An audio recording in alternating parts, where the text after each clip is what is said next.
Okay. Another thing the church really did bad is we became hypocrites. The hypocrisy ruled strong in the church and still does. That's why there's still a purging coming to the church. You know, we got to have our stuff together, man. We got to be able to hear the Spirit of God speaking to us. And if God's not talking to us, I want to figure out what's in the way. Don't you? I want to know what's keeping my prayers from being blocked up, because the last thing I want to do is spend an hour praying and tell you, yeah, I spent an hour praying, what'd you get out of it? And I go, an hour gone. We want to go deeper than that. So Jeremiah 33, and we're going to take this real slow because, again, we're going to be going through this thing through Easter, because Easter is all about hearing God. Remember, as Jesus is getting ready to go to the cross, everybody bails on him. They don't hear what he's saying. They don't care what he's saying. They're depressed. They thought Jesus, remember, his disciples thought Jesus was for a military takeover. You do realize that. They believed he was going to start and launch a new kingdom, Dwight, and he wasn't going to have to die to do it. He was going to be their new king. And when he said, yeah, no, I've been telling you guys that's not how this rolls. Go back and read what the prophet said, and we don't want to read what the prophet said. So they're not listening, right? That's that accepting the no when God says something. Jeremiah 33 and 3. Let me make sure I've got it right over here. I've got pages all over the place up here. There we go. We're going to put this verse in perspective the next few weeks, and we're going to do it slowly but surely. Call to me, and I will answer you and show you great and mighty things that you do not know. How many of you remember the story Charlene just told about the little dog? And how God told her, and how in the end it worked out for her. When she told me that, she said, I got this text from Aaron, and this is what it says about the puppy. I was like, wow. I said, if that doesn't confirm what we said, or to be. Now let me ask you this, because it's kind of like a workshop version of Sunday morning, okay? How many of you have had similar things happen like that the last couple of 3 weeks? Anybody? Yeah. And it doesn't matter if you haven't, that's cool. You don't have to make it up. Okay. How many of you have situations you think you need that kind of intervention, that you need God to say something to you? Okay. A few more. So, and part of our journey is down south. We stopped in Florida to meet with someone you guys probably know. Their parents come here every now and then. Dan Rondu, he does the prophetic a lot of times. His son Peter was there just cruising the country in their RV, so we met them in North Florida, spent the evening with them. We were talking about these things, and he said he was talking about what's happening in the world of travel, that it used to be retiree families, old people like me, you know. They're the kind of people staying in RV. He said tons of them are young families, young couples now. And a lot of them are doing it, obviously, because COVID broke out, and they said, you know what, let's just change things up. But he said there's this whole new community now on the road, and a lot of them do online jobs, which is great, except for the people putting tires on cars. There's things that require people, right? But he's out there, so we talk about how can we minister to these? What is the ministry availability? How can God plug in, or how can we plug into that kind of a system, using what we know about God and using what we know about prayer and listening? And one thing I kept telling him, and he's interested in doing some stuff, we'll talk about that down the road, is I repeated it several times because it relates to me, not so much you, but it's a me thing. I want to pray less and hear more. Because I can pray. I grew up in this. Most of you know I'm fourth generation ministry. That goes back a long way. That goes back to Azusa Street. So we're talking early 1900s. So it flows in my blood. But frankly, it's been many times praying for lengthy periods of time. Not much happened. I've done it other times when profound things happened. But as I read the Word, I begin to find out, let me kind of back up a little bit. This is going to restate something, but I mentioned it 2 or 3 times to people on this trip. And when I notice people hear me, what I'm saying, and they're listening to what I'm saying, that maybe that's a time for that revelation to come out again, and I've said this for probably 20 years. Fasting is very important, but a lot of fasts are also wasted. Like when I hear the Daniel fast being mentioned, there's a 21-day and a 10-day. Well, neither one of those are right. That's really not what happened, and Daniel was in a very unique setting. There are times we fast, but if I'm going to fast, I want it to be productive. I want it to be something powerful. And I tell you, Moses did it, Jesus did it, but again, they were hanging out with God. And I believe what happens when you start hanging out with God, bringing it down to a real-world perspective, if I'm chilling with Karita and Robert and we're having a blast, and we planned on cooking out burgers, and they show up at 3:30, and before you know it, the sun's setting, and we're just chilling, drinking drinks and munching on chips, right? Or maybe not even doing that, and you go, man, it's 8 o'clock, we haven't even started cooking yet, because we were enjoying each other's company. We may have even gotten hungry, didn't even know it. I believe there comes a time where you get so close to God, you forget what's going on.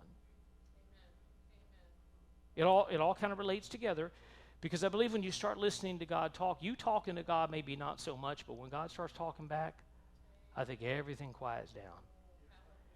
And I think things really begin to flow in. So let's go back to Jeremiah. Before I go forward, though, in this, because a couple of points I'm going to make this morning.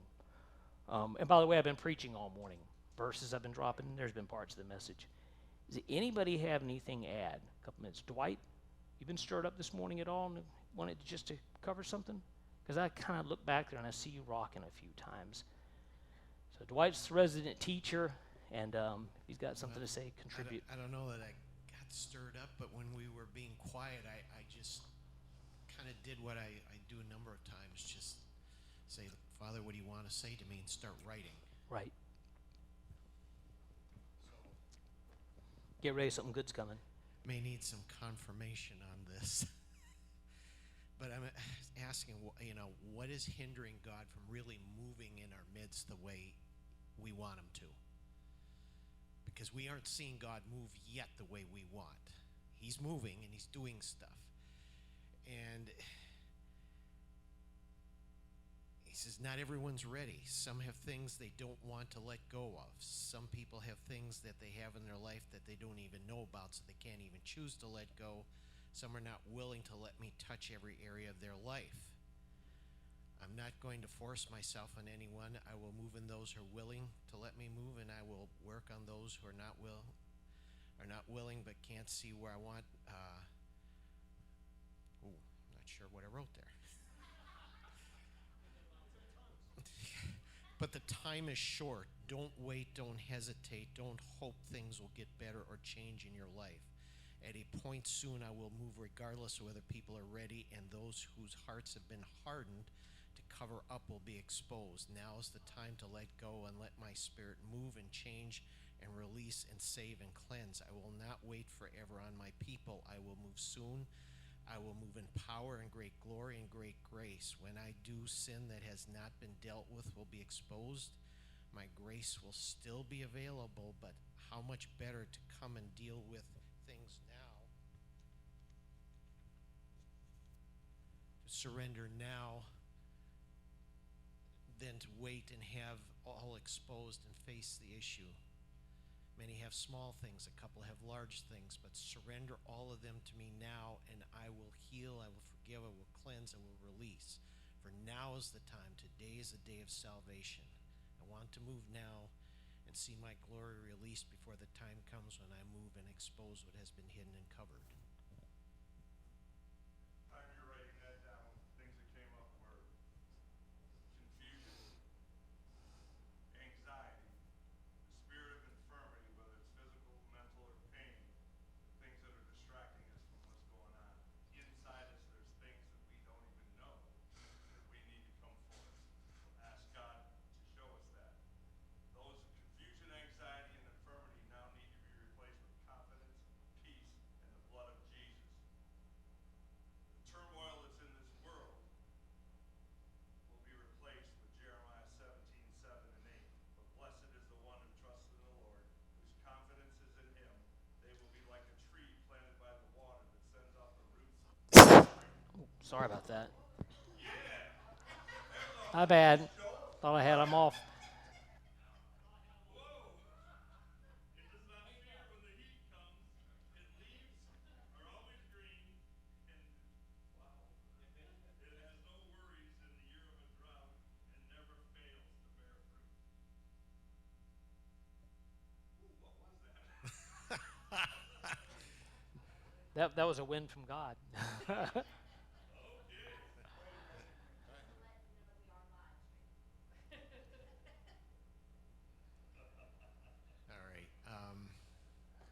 Anybody else? Well, let's see what stirs up. Let's see what stirs up. Ellen's confirming the same thing. Yep. So I can probably add to that by saying this. So we're in Jeremiah 32. I'm not going to read the whole thing. I'll just narrate real quick because most of you know it. But, you know, when I come in here on Sundays and I restate things, when I study this during the week, I study it 20 times more. Literally, I go over the chapter over and over again. I learned that many years ago. I just keep reading the same chapter ad nauseum until I've just read it, and then new things keep popping out, Dwight. That's the way it just happens, right? And I can't get away from Jeremiah 32 and 8. And that's the one we're going to go to in a minute. But he's in a dungeon when he gets a word from God. You have got to stop looking at your circumstances and surroundings as the qualifier to whether you can hear from God or not. You could be in a prison, in jail. You could be dealing with depression and anxiety, and a multitude of people are. That's a worse pandemic than the pandemic itself right now. Mental illnesses and issues and stuff like that, which we've always known they exist. But again, I never understand. We do all this, and everybody goes, I can't believe we're all sicker. And it's like, we shut schools down, which probably is not a bad thing. I think we need to reboot all the systems in a correct way, if you ask me. Purge the corruption out, and then you can actually have things that are operational.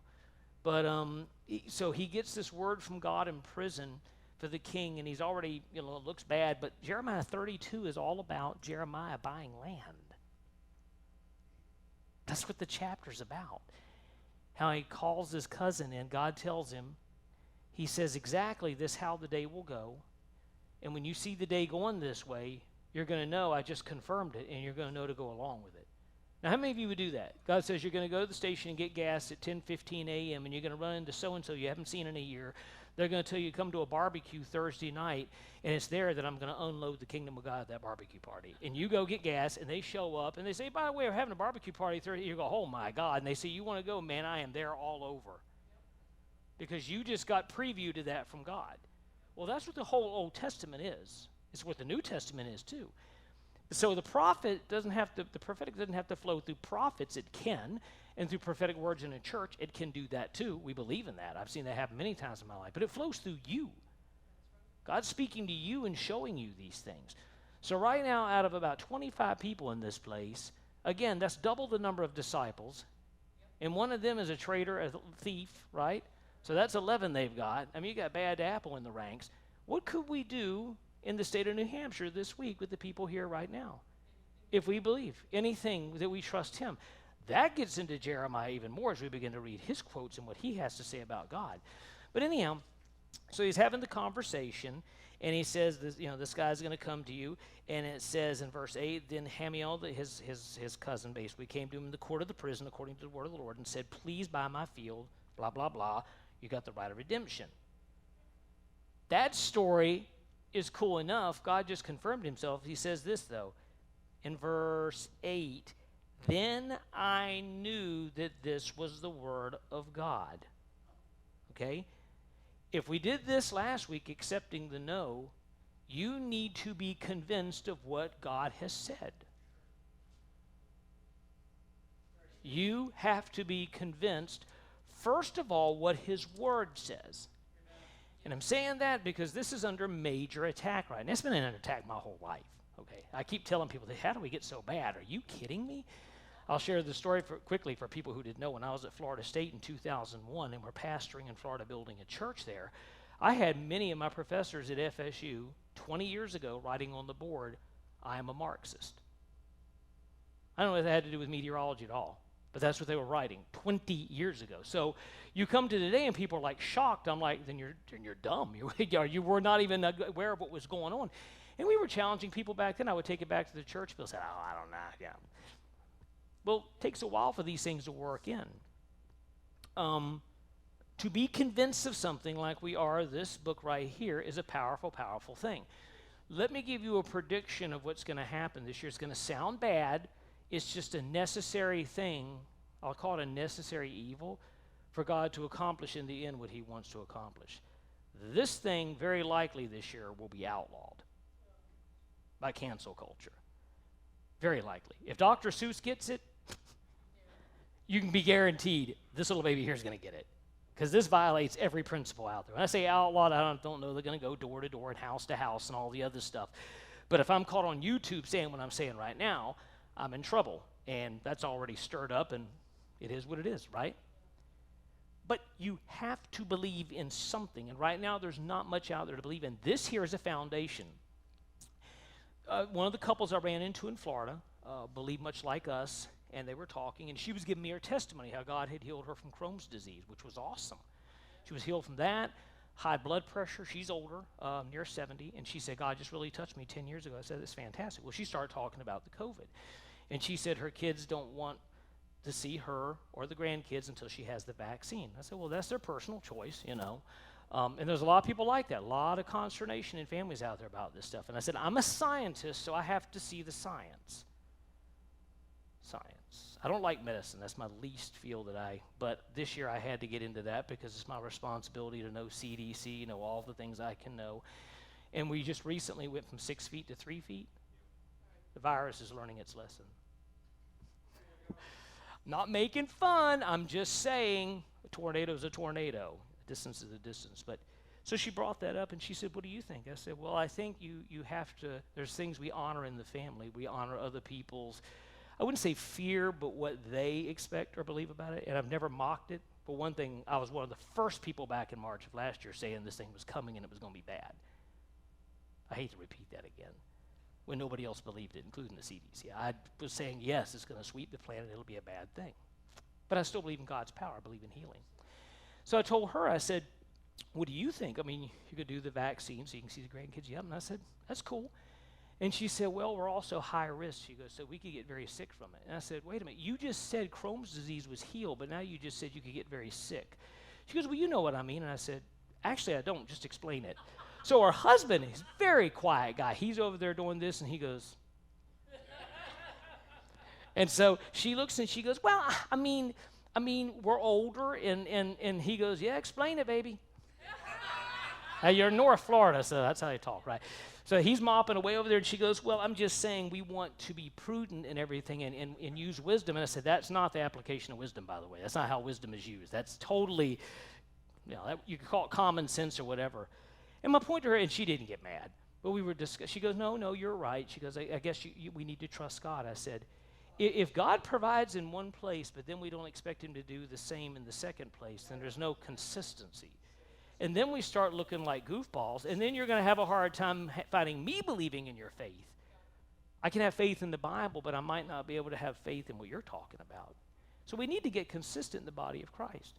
And I lay this out every time I'm talking to people. I'm not denying disease. I'm not saying I'm very pro-hospital and doctor, have no problem with those things. Not even a problem with vaccines. I just like them tested a little bit, But I'm saying those are not issues.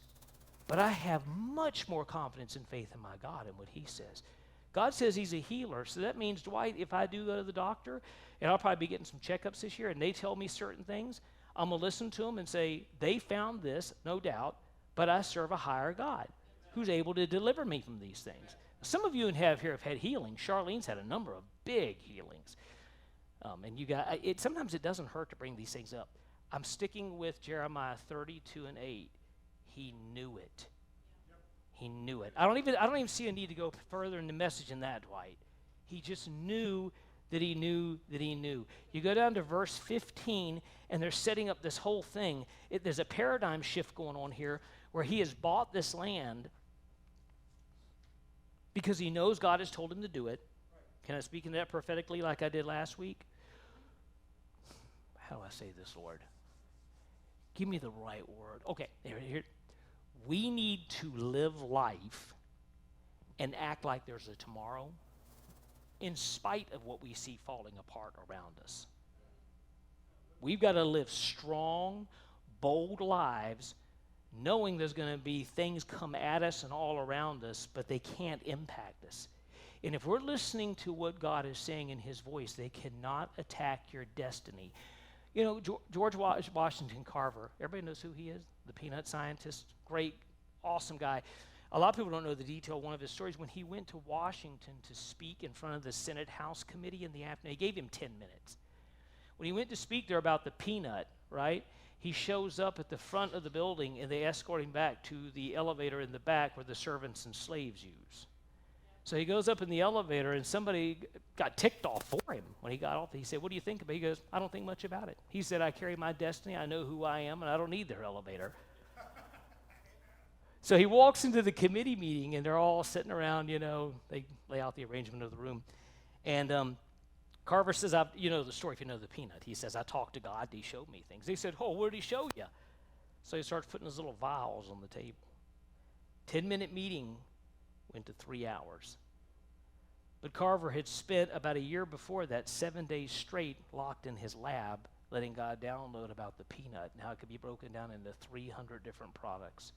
He never got a patent on one of them. He gave it all away. So he knew who he was. He was convinced of this thing. I really appreciate that. I'm not joking. It's going to sound funny. I love peanut butter. How many of you like peanut butter? I love it. It's Chaser's food. The crunchy. I used to like the smooth. Smooth was the way I went. And then I met Charlene. And then she said, and I'm a cheap, frugal person, so I'm not going to buy both because we're not going to eat them, okay? I said, oh, good grief, I'll eat the, and now I get the smooth, and I'm like, me and Finn both, because after I do this. But the crunchy is the way to go now. And extra crunchy even better, and I think, thank you, Dr. Carver. Because it's one of the cheapest foods you can make, and it's fed populations all over the world for 100 years now. Fed that it's high in protein, all the things you get in it. Yeah, aside from the peanut allergies. And if that's just God's will, then you just go to heaven early. Just kidding. No one even heard that. Either you heard it and said, that's just so disrespectful. Anyhow, knowing something and being convinced of something is extremely, extremely powerful. And when we are convinced of God and what he has said, we can hear the next thing. Verse 15 and 16, which is a segue us into next Sunday, which is Palm Sunday. It's going to segue us there where, let me go in and read this because I don't want to miss that. There's two things. Completing the project. It said when Jeremiah had done what God first told him. Say this with me together. Let's do the first thing first. Always important because you can try and get way ahead of God and God's like, okay, I'll be here when you get back. Waiting for us to come along and understand if we're going to believe God, we got to believe what it is that he's saying. Secondly, through this whole chapter, I'm glad I looked back at my notes. You can't miss this one. God always comes to you through his reputation. Every time he came to a prophet, he said, I am the God of Israel. I'm the God of your forefathers. I'm the God that assigns and I make and I pull down. Right? He's doing all this stuff that gets us juiced up. And if you're really good and know the word, you can just start quoting it out loud and get all excited. You come to God the same way. So when we come to God, we don't come to God with a laundry list of needs. We come to God in his power and might. We praise him for who he is. And then that puts your needs, according to Philippians 4, it puts them in perspective.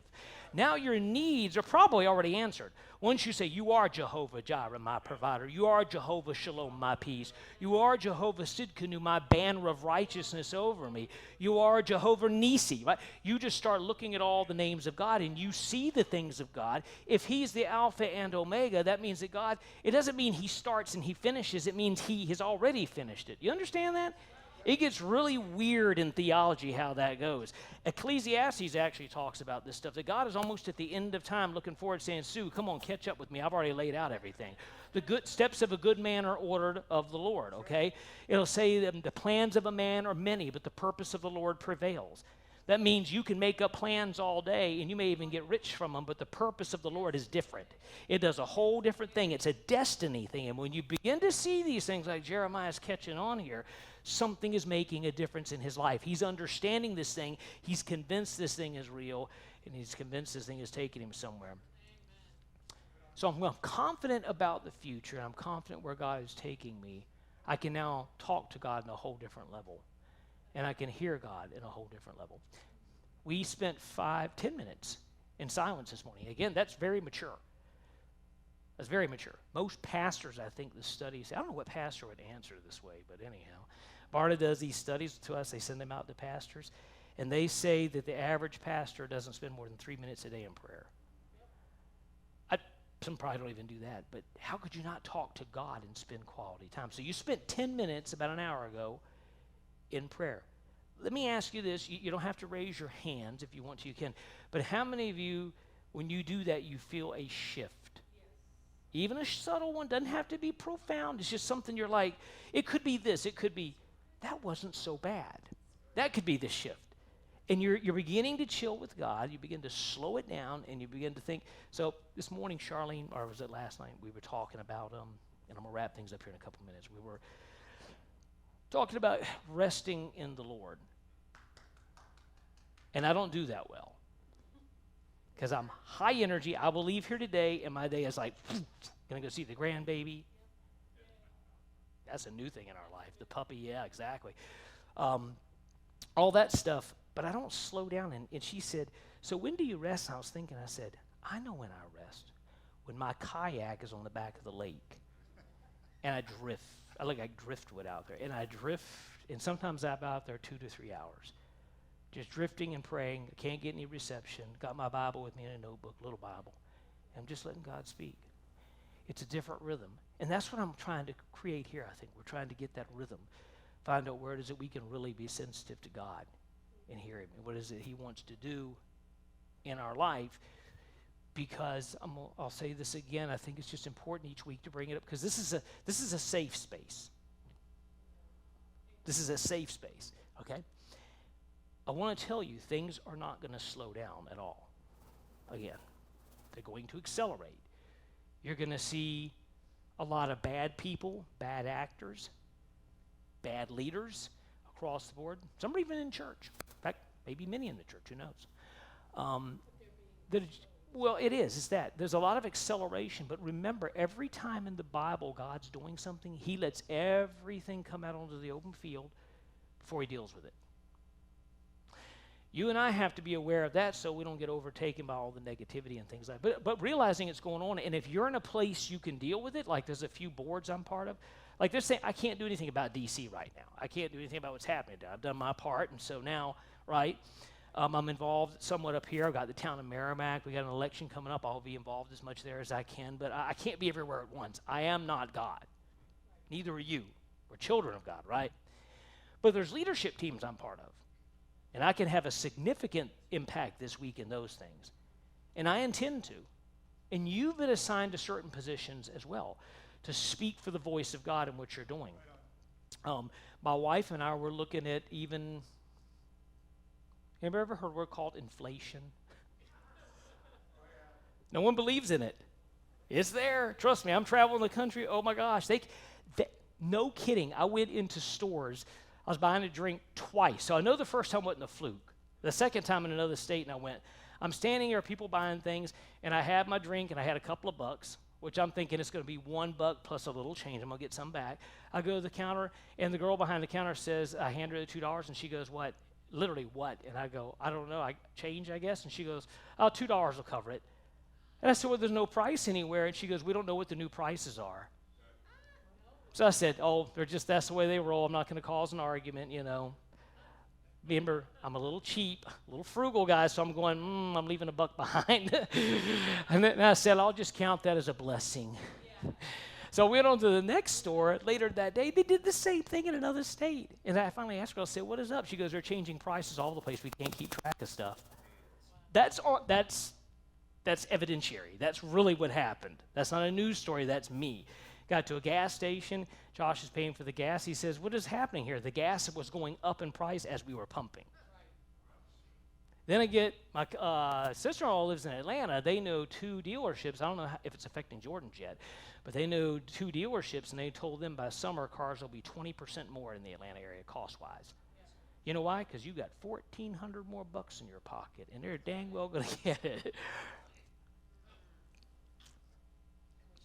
You have a thing called, what's up, Craig? There's a scripture in the Bible, Ecclesiastes chapter 3, verse 12, which is one of my favorites for investing. And it says, there is nothing better for men than to be happy and to do good while they live, that everyone might See, that's what happens up here. See, you lose that note. everyone might take satisfaction We get the essence of it, right? in his toil, for this is the gift The Bible is full of good stuff like that. And there's a good one, Ecclesiastes 3:12. And the inflation thing's not to bring you down. I'm trying to tell you what's going to happen, what is happening. So me and my wife, in wisdom, are looking over our money saying, what do we buy now that has money power that won't in 2 or 3 months? Because gas going to $5 a gallon, more than likely. You shut down pipelines. The wells aren't drilling in West Texas anymore. Poor little windmills are all dead, too, because they got hurt in the freeze. So does that mean the end of the world? No, it means the end of a season. It means the end of a season, and there's a rebirth of a new season. God, I wish 14 months I've tried to get into 2 Chronicles 14. 6 chapters there I wanted to teach on. It's the rebuilding of a nation, what it looks like. We will be rebuilding everything. I don't know all the details between here and there, but it will be happening. I'm just trying to tell you there's going to be a lot of, as it says in the gospel, it says you'll hear this, you'll hear this over here, you'll hear that over there, but don't be focused on those things. That's what Jesus was saying, not to be focused on all the bleeding going on. He says focus and said in Matthew 6:33, seek ye first, not Fox News or CNN, seek ye first the kingdom of God and his righteousness, and all these things will be added to you. Wisdom, understanding, knowledge, and all the other stuff. So I think that's where I'm going to leave it this morning, because I think it's powerful to be wise and understand what's broken and what's going to be broken for a season, but to know God has got incredible things he wants to do ahead. I'm going to leave you with one last line, and this is going to set us up for next week. Knowledge, understanding, and wisdom. Knowledge is data and information. Knowledge is application of data and information. Wisdom is seeing behind the screen how everything operates. Okay? But there's something more about step 2, understanding. By the way, we have lost knowledge. When you don't know what a boy and girl are, and we used to call that, used to be pagan societies where they offer their children to Moloch. That's also in Jeremiah 32. Guess what we do? Yeah, exactly. So we are knowledge-less right now. We got to bring that back. But you could write this down. Understanding means seeing the complete plan. To understand it means you see the plan. You don't know everything about the plan. It just makes sense to you. And this is what we're going to learn more about next week in Jeremiah. It also connects us to Palm Sunday and Jesus entering Jerusalem. Because that's all he's doing, is showing us the plan. And then once they get it, they're all depressed. He dies. Me and Robert will be all depressed. We're like, he's dead. He's gone. The whole thing's done with. I'm going back fishing. What are you going to do? I don't know. I'm going to go chase tornadoes on Sea of Galilee, I guess. But that's not what the end, was it? So Easter Sunday's going to be a ripper. Easter Sunday, we're going to celebrate. Yay. Celebrate. Lord, thank you for everything you do for us, God. Thank you for everything you do through us, Lord. And I just pray that as we wrap things up this morning, God, that we're not wrapping you out. We want to, if there's something we need to linger for, I know people have to leave, but we want to just be open and obedient to anything you have for us and all your goodness. Amen. Nate, something totally different than is on the agenda. Can we do Ain't No Grave? Yeah, pull that one up. I love that version. So just set this song up. We'll end on this. If you want to pray, be prayed for, whatever. But we'll wrap up on this one. The guy who wrote it, I can't remember his name. He's from West Virginia, way back in the day. We're talking before, right around World War I. He gets leukemia or something like that. He gets a deadly disease. He's going to die. He's a teenager. And God heals him. He becomes a minister after that, traveling the Appalachians, playing music like this. He wrote this song, Ain't No Grave, after he was healed from this deadly disease when they didn't have cures. They didn't have the hospitals and medicine we have today. So he was in a bad way. So this song takes on just an incredible thing when you realize it's a testimony song, as most songs are. Shout to the Lord. When Darlene wrote that, she was in a very depressed state. Things were falling apart, and she wrote it on a little... tissue paper has the best place of writing anything down inspirational. I learned Southwest, they have theirs. They said what it was born on 50 years ago. I'm going, man, I need to get more tissue paper, Inspirational, apparently. Let's do that, Ain't No Grave. Lord, bless them, carry them out. Let me read the Aaronic prayer of you before we dismiss, if I can find that. I bet I can't even find it because I don't even have my... All right. Yeah, some of you know it by heart. Who knows it by heart? Sandy, stand up and read us in that prayer then. The Lord bless you. The Lord